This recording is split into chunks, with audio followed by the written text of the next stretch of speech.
Namaskar, good afternoon, ladies and gentlemen. I warmly welcome you to this special press briefing by Honorable Minister for Railways, Information Broadcasting and Electronics and IT, Shri Ashwini Vaishnaw.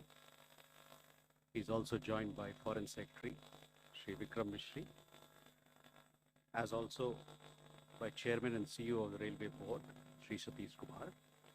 This press briefing is on the upcoming railway link projects between India and Bhutan. With that, I first invite Foreign Secretary Shri Vikram Mishri for his remarks to lay the broad landscape of this conversation with all of you. Sir, the floor is yours. Good afternoon all. Honorable Minister of Railways, Shri Ashwini Vaishnaw ji, Chairman Railway Board, friends. It's a privilege to be here and to join the Railway Minister on the occasion of this very important briefing on a major new initiative between India and Bhutan on the establishment of rail connectivity between our two countries. Let me take the opportunity before the substantive briefing to set the context and say a few words about the relationship between India and Bhutan. As you are all aware, India and Bhutan share a relationship of exceptional trust, mutual respect, and understanding. This is a relationship that is rooted in cultural and civilizational ties, extensive people-to-people relations, and our shared developmental and security interests. These ties are reflected in very close contact at the highest levels. You would perhaps recall that Prime Minister Shri Narendra Modi visited Bhutan last year in March 2024, a visit during which he was conferred the Order of the Druk Gyalpo, which is the highest civilian award of Bhutan. His Majesty, the King of Bhutan, and the Prime Minister of Bhutan have been visiting India regularly. His Majesty, the King, was here earlier for attending the Mahakumbh, and the Prime Minister was here just a few weeks ago to attend the consecration of the Bhutanese temple in Rajgir. On the bilateral relationship itself, the government of India has been Bhutan's largest provider of developmental assistance and has played a vital role in its modernization, especially in the areas of infrastructure and the overall economic development of the country.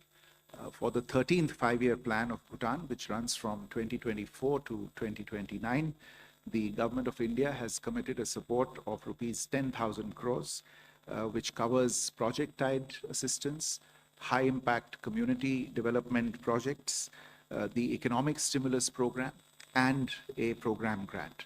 And this quantum constitutes a 100% increase over the 12th five-year plan figures. Just a few words about some of the major areas of cooperation. Energy and power is one of the highlights of this particular relationship.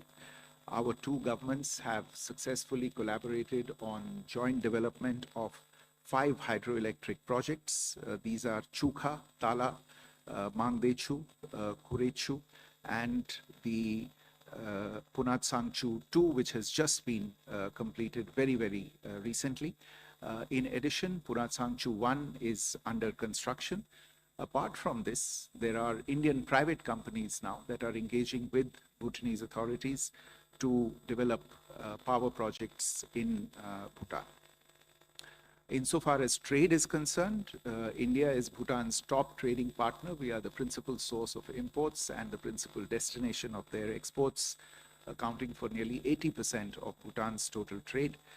The 2016 bilateral agreement on trade, commerce, and transit establishes a free trade agreement between Bhutan and India, and also provides Bhutan duty-free transit or for goods from and to third countries. Insofar as connectivity is concerned, this is a priority for both countries. You will hear more about it today, as I said, in the area of rail connectivity, but we have worked very closely together on road connectivity, establishing integrated checkposts and trade routes, new immigration points, as well as digital connectivity. Recently, in order to facilitate the movement of third country nationals, an integrated checkpost was inaugurated at Daranga in Assam in November 2024. And we feel that Bhutan will also benefit from the development of the Jogi-Gofa Inland Waterways Transport Terminal. This was inaugurated this year in February.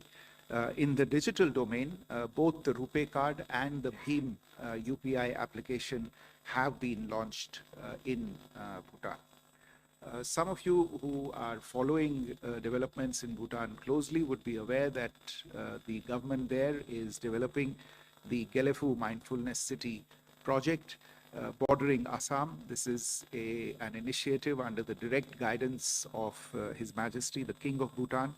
It is envisaged as an economic hub connecting Bhutan with South Asia and Southeast Asia. It's a flagship initiative of the country, and the Government of India has conveyed its support to this initiative. Similarly, Samse, which borders West Bengal, is being developed as an important industrial town in Bhutan for manufacturing and export. And these links that are being worked on will be critical for enhancing cargo and passenger movement. So it is in this context of this very, very special relationship that the two governments have agreed to establish two cross-border rail links between Banarhat and Samse and Kokrajhar and Gelefu. This will be the first set of rail connectivity projects with Bhutan. The memorandum of understanding for this connectivity was actually signed during the visit of the Prime Minister to Bhutan that I mentioned a short while ago last year, the one that took place last year. And this MOU will be formally signed later today in New Delhi on the occasion of the visit of the Bhutanese Foreign Secretary to New Delhi. Let me stop there, and I'll request the Honorable Rail Minister to brief you on the details of this very, very important project. Thank you, Mr. Mistry.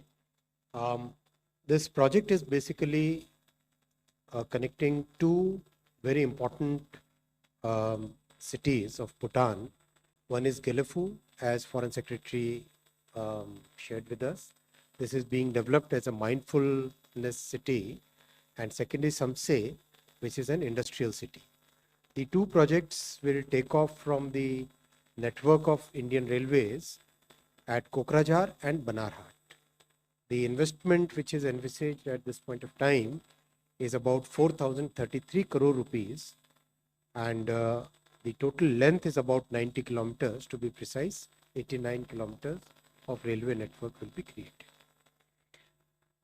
As Foreign Secretary very nicely explained, India is the largest trading partner of Bhutan, and most of the EXIM trade of Bhutan is done through Indian ports. Therefore, it becomes very important to have a good seamless rail connectivity for the Bhutanese economy to grow and for the people to have better ways of access to the global network. So that's why this entire project has been taken up. And Samse and Gelefu, they have very important significance in the way the Bhutanese economic growth is being planned. If you look at the railway network, this is the current railway network. The yellow line that you see in between the two blue lines, that is the most important economic corridor, rail corridor, connecting states of Assam, then down south towards Tripura, Mizoram, Nagaland, Meghalaya. All the states are getting connected by this yellow line. There is a blue line on the top. That line is now getting developed as a major corridor along the northern border, and that line basically provides alternative connectivity, and it's very, very important project. So The takeoff of these two projects will happen, one at Banarhat from that blue line that you see, that goes all the way to Samse, and the other one from Kokrajhar that will go to Gelif. These are the two lines if you look at the map, and they connect two separate, two different parts of Bhutan. Both Samse has big industrial potential, it's developing every day, new projects are coming up, and Gelefu is a new city which is getting developed. I'll come to these two projects one by one. Kokrajhar to Gelefu is, if you look at this, New Bongaigaon is a major industrial center in India where it is getting connected. Kokrajhar is the region station, and then it gets connected to the entire Indian railway network. So in a sense, by constructing about some 70 kilometers, you get the advantage of 1,50,000 kilometers of railway network. That is the advantage which comes by the network effect. This is a more detailed map of this alignment. There are many bridges and many stations. There are 6 stations, 2 important bridges, 2 viaducts, which means the entire section is elevated, 29 major bridges, 65 minor bridges, 2 goods shed will be developed. There is 1 flyover and 39 underpasses. The construction period will be about 4 years for this project. All the land schedules, everything has already been done. A lot of homework has already gone in to reach this level, and very soon we'll start the construction work. Basically, this will provide a lot of economic benefits to the people, both in terms of tourism, in terms of industrial growth, in terms of people-to-people movement, goods movement. Practically every benefit that railway brings will happen with this. The second project is taking off from that upper line that you were seeing, Banarhat. That Banarhat to Samse is the second line. Again, it's a very important project because this connects the industrial city of Samse. This is a more detailed map of this alignment. On the existing railway line, we'll also have 2 small cord lines so that the movement can happen on both sides of the train seamlessly. This is something that we have started doing in practically all parts of the country because this improves the mobility. Again, this 20-kilometer project will have 2 stations, 1 major bridge, 24 minor bridges, 1 flyover and 37 underpasses. This is about 577 crores and this will take about 3 years. Huge benefit to the people of Bhutan. The entire area will get connected, and lots of goods movement which takes days today will start happening in a few hours. We have seen in Mizoram, it used to take 4 or 5 days for a cement truck or a steel or any other goods truck to reach the capital Aizawl. Now that's happening in a few hours. So that kind of benefit will come. Just like in case of Srinagar, we have seen that the time for goods shrinks from days to hours. So that is the benefit which will happen for Samse as well as Gelefu. This is one of the promises we had made, and we are delivering on this promise. Thank you, sir. With that, we now open the floor for questions. Please do introduce yourself and your organization before you ask your question. Excuse me. We'll take 3-4 questions together. Okay. Okay. We can take question with you. Please, Mike. Strategic importance of this project. Ram. Sir this side Brahma Prakash Dubey ji news से मेरा सवाल ये है कि जो दोनों ये railway line है इसमें भूटान के अंदर कितना हिस्सा होगा और इंडिया के अंदर कितना हिस्सा होगा दोनों रेलवे लाइन का, और दोनों ही क्या 3 साल के भीतर पूरी होंगी इसमें? Thank you. Siddhant. So, Siddhant from Beyond, my question is essentially how it will boost the connectivity prospects in that part of India and of course Bhutan, and the economic prospects as well? Any estimate how it will increase the economic prospects in the region? Rishabh? Hello, sir. Rishabh from Times Now. So my question is, we have similar arrangements with Nepal as well, where we are developing railway projects. What's the situation there? What's the latest there? And also, when we are talking about India Bhutan, so are we looking at only goods, or will we also have ICPs, the integrated checkpost, via rail networks also for accommodating passengers and tourists to travel on these rail lines? So we can take these questions.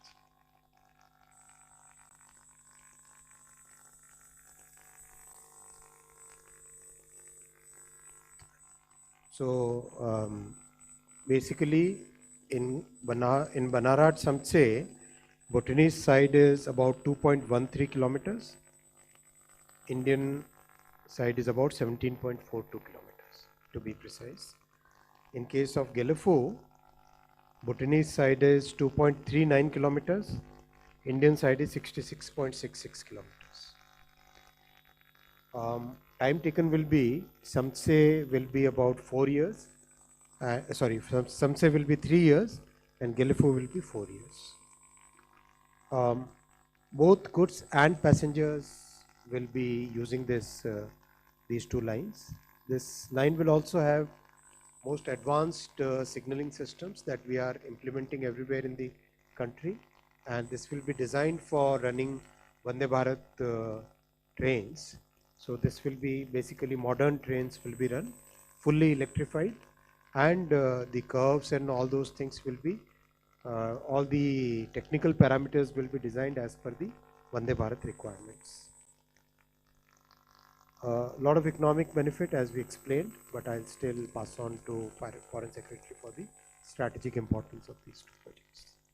Thank you, sir. Because we have already pointed out, this is the first ever rail connectivity project or projects that we are developing with Bhutan. So it will obviously enhance overall connectivity with between the two countries. The two areas that have been picked are both significant in themselves. I already mentioned the importance of Gelefu, which is the centerpiece of the Gelefu Mindfulness City project, strategic and visionary project conceived of by His Majesty the King of Bhutan, and something that we have expressed our support for. And this is a project that is envisaged as an economic hub for that part of Bhutan, and naturally because it borders on to Assam, that whole region, Assam is the border. There will obviously be an economic spin-off effect in the entire region, and the rail network will be an important part of that. Similarly, on Samse, as the Honorable Minister also explained, it is being developed as a major important industrial town in Bhutan, focused on manufacturing, on export. Some of the potential exports from Bhutan to India from this area will involve dolomite, ferrosilicon, quartzite, and stone chips. And you referred to the utility. It will be for both cargo and passenger movement. At the end of the day, the strategic importance of these projects is also because they connect Bhutanese goods and cargo movement to the vast Indian railway cargo movement. It is an accepted principle of transport economics that railway movement of cargo is far more economical as compared to road movement of cargo. And we, to the extent that we are going to be able to extend rail cargo movement to Bhutanese imports as well as exports, it will obviously contribute to their figures and bottom lines as well. Insofar as ICPs are concerned, I mentioned already that there is initiatives underway to develop ICPs on the Indian side. These will of course require mirror ICPs on the Bhutanese side, but I can share with you that the Land Ports Authority of India is working on and has prioritized the development of several ICPs on the India-Bhutan border. And we are actually in close touch. As the rail network starts getting developed, you will see work take place on the development of these new ICPs as well. More questions now. Kanamni, can we start with you? Kadambini Sharma, independent journalist. Sir, given the sensitivities of environmental issues by Bhutan, were there any concerns raised and how were they addressed? Our friend behind here, 280. So the total investment that you mentioned is from the Indian side. What sort of investment will be there from the Bhutan side, and from the security perspective, any special arrangement that will be done? 47. Sir मैं सुशील राघव हूँ जनसत्ता से। मेरा भी सवाल यही है कि क्या भूटान से इसमें फंडिंग होगी, अगर कुछ होगी तो कितनी? 248 there, please. Hi sir, Manohar Kesari from news x and India news. Sir Bhutan और इंडिया के बीच जो रेल लाइन कनेक्टिविटी शुरू हो रही है, इसमें टेक्नोलॉजी का इस्तेमाल इंडियन रेलवे की ओर से होगी या किसी और कंट्री से लेंगे? साथ ही साथ दोनों का जो बजट एलोकेशन है सर, क्या दोनों देश इसको शेयर करने जा रहे हैं?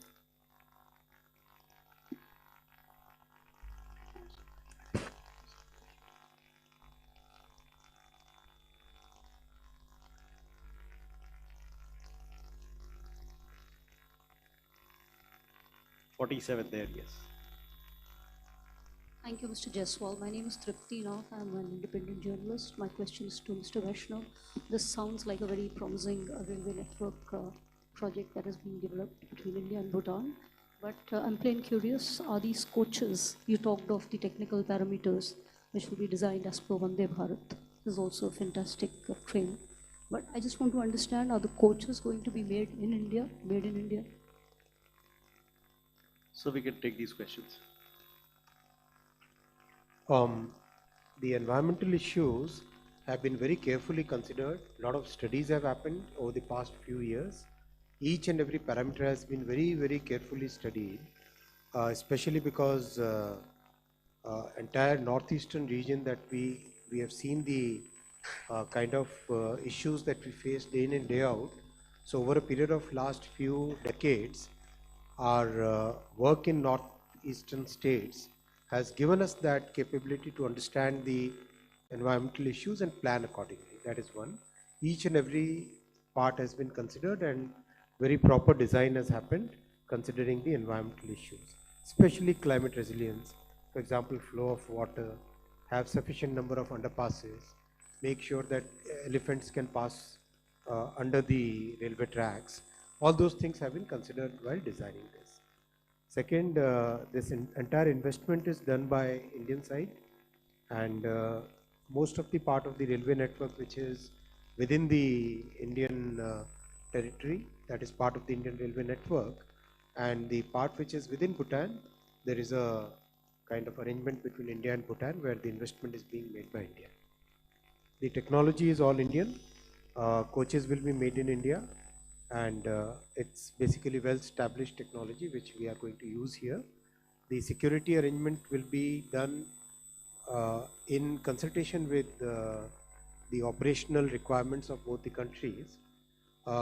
We will try to have as many people as possible to from Bhutan side to be trained in railway operations so that they also become part of the entire network, the way we have done in case of Nepal also.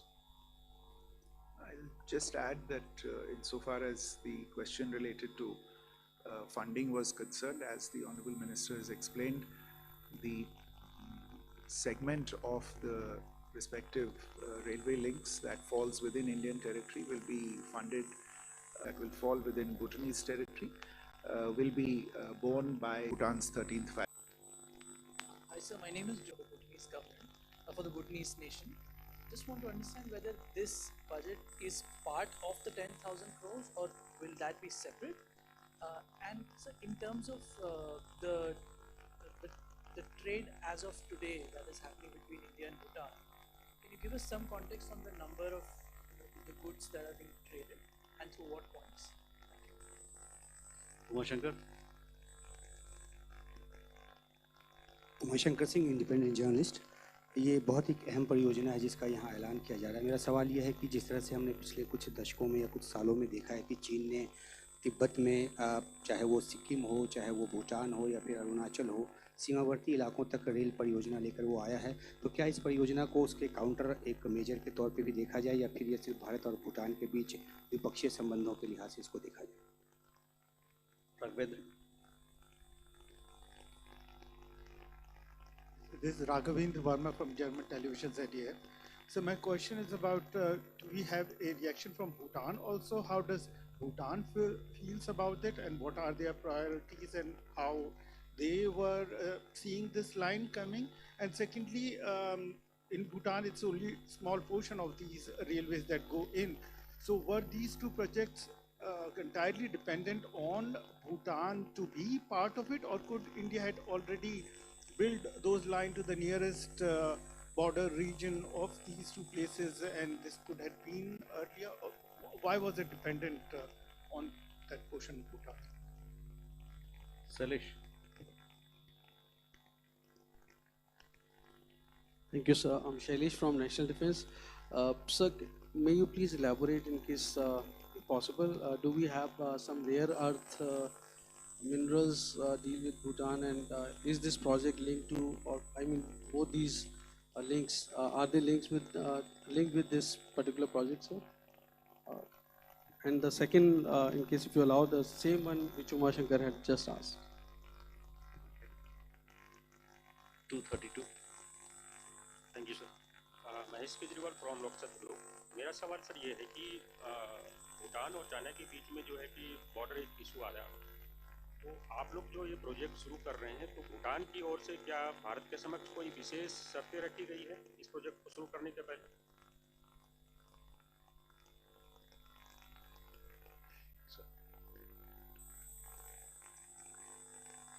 Okay, so as I explained, the portion that will be met by the Government of India from for the segments that are within Bhutanese territory is part of the 13th five-year plan outlay that has been agreed of 10,000 crores with the government of Bhutan. On trade, I mentioned we are Bhutan's premier trade partner. Its merchandise trade, Bhutan's merchandise trade with India saw a 12% increase between 2023 and 2024 from 11,305 crores to 12,670 crores.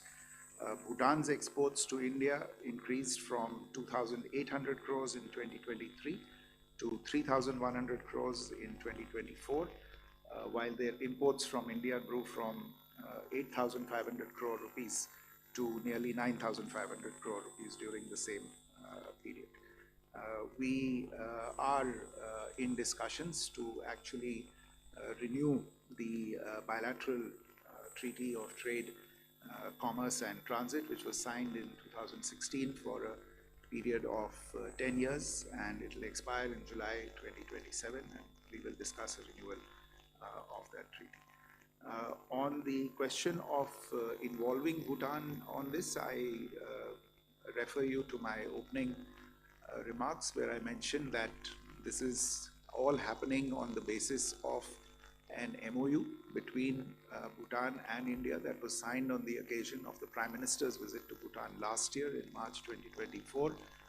And again, as I pointed out, this MOU will formally be signed later this afternoon in New Delhi between Chairman Railway Board on the Indian side and the Bhutanese Foreign Secretary on the other side. That, I think, should answer the question about what is the involvement of Bhutan in this.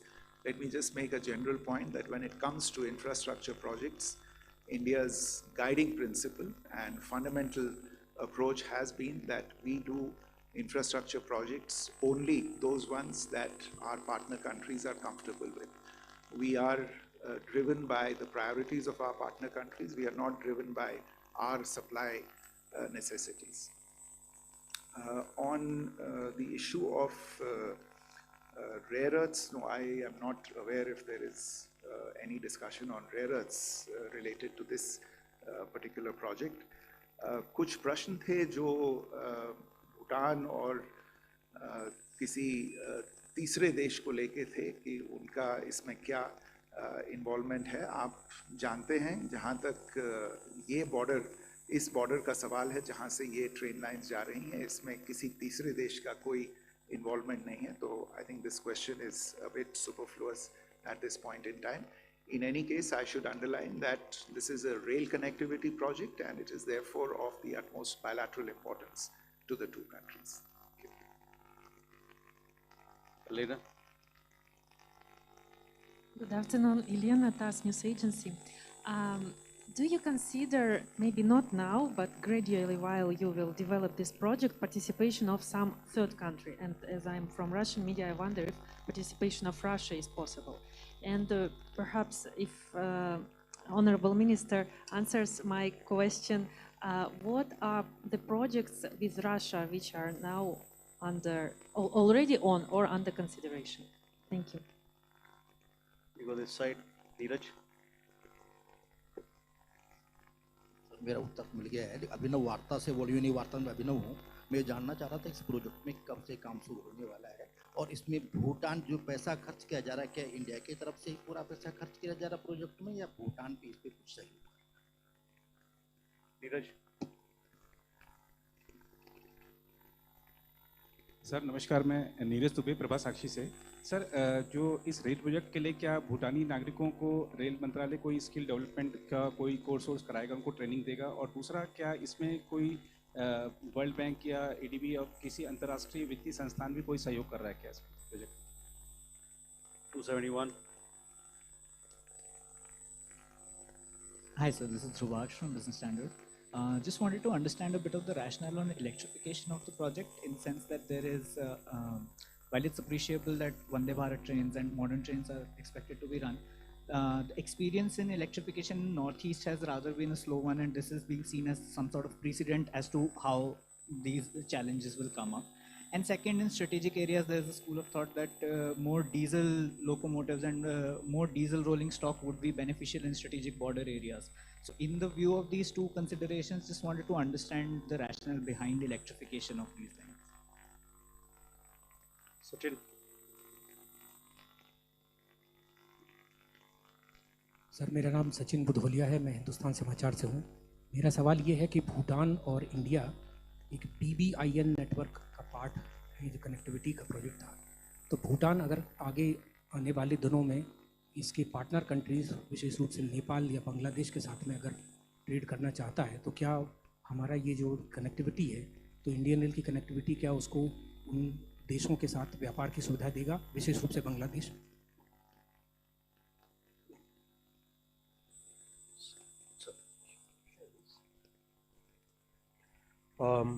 About involvement of Russia, I don't think we have any proposal as far as I know, but if any proposal comes, we'll examine it. I think we are self-sufficient in the technology, both on the construction as well as the train set side. So there is no, at this point of time, there is no such consideration. The project will start very soon. The land schedules, everything, all the permissions, they are all in the works, and land acquisition will start very rapidly. The government of Assam also is very cooperative. They are supporting us in starting this project. Funding, as was mentioned earlier, very clearly the funding for the portion within India is out of the Indian Railways budget, and the funding for the portion which is within Bhutan will be out of MEA's budget, MEA's grants to Bhutan, as FS Saab has already explained. We will be training the people who are interested in railways within Bhutan. As you know, we have a Gati Shakti Vishwavidyalaya, one of the finest transportation university which is getting developed. And there we are already running courses for people from many other countries now. So this will also be part of the program. We don't have any World Bank or ADB requirement in this, and I don't think they have given any proposal so far. So we are not even considering that. A very important question about electrification, I think that question needs to be discussed in a bit of detail. If we compare the environmental issues between diesel and electrified railway network, electrified railway network is about 98% less polluting, considering even the pollution of the source, considering everything, even pollution at the source of generation of electricity. It is 98% less polluting compared to diesel. And when you compare road with rail, then a diesel on both sides, diesel road versus diesel rail, that is 95%. So net, if you compare with the diesel diesel truck on a highway to an electrical train, then the difference is 99 point some percent. So it's practically pollution free. So it's very important that in the economically and environmentally sensitive areas, we should always focus on electrification. Your point about electrification in Northeast no longer holds valid. It's practically entire network is getting electrified. Almost 99% of the network is already electrified, and all new projects are starting with electrification ab initio. Like your generation is born with mobile phones. It's like that kind of thing. So it's absolutely fine. And diesel can always run even if the network is electrified. So diesel, we keep strategic reserve of about 2,500 locomotives, especially in case of disasters, in case of climate issues, in case of other things. So diesel will remain as a significant base. It's not base load, it's more like as an extra reserve when you need diesel locomotives can be run. So I hope that answers your query about Bangladesh. जी, आपका जो प्रश्न था BBIN को लेके, आप सही कह रहे हैं कि भारत और भूटान, नेपाल और बांग्लादेश के बीच ये एक समझौता है. तो मेरे विचार में जहाँ तक इस प्रोजेक्ट का प्रश्न है, आपको मालूम होगा कि दोनों नेपाल और बांग्लादेश के साथ हमारे समझौते हैं, जिसके तहत नेपाल और बांग्लादेश के जो एक्सपोर्ट्स और इंपोर्ट्स हैं उनका वो भारतीय टेरिटरी का इस्तेमाल करते हैं ट्रांजिट के लिए, दूसरी कंट्री में एक्सपोर्ट करने के लिए और थर्ड कंट्रीज़ में एक्सपोर्ट करने के लिए भी. तो अभी तो वो जो भारत का रोड नेटवर्क है और कुछ जो रेल नेटवर्क है उसका इस्तेमाल करते हैं, लेकिन इन दो प्रोजेक्ट से जो भूटान एक तरह से भारतीय रेल नेटवर्क से जुड़ जाएगा, तो इन दोनों जो बाकी देश हैं नेपाल और बांग्लादेश, उनके जो भी एक्सपोर्ट्स भूटान जाने होंगे तो वो भी इस एक तरह से भारतीय रेल नेटवर्क का इस्तेमाल कर सकते हैं भूटान में अपने एक्सपोर्ट्स भेजने का और वहाँ से भूटान के एक्सपोर्ट्स को अपने यहाँ लाने के लिए. With that, ladies and gentlemen, we come to the close of this special briefing. We thank you for your presence and participation, and we also thank Honorable Minister, Foreign Secretary and Chairman Railway Board for their presence. Thank you very much.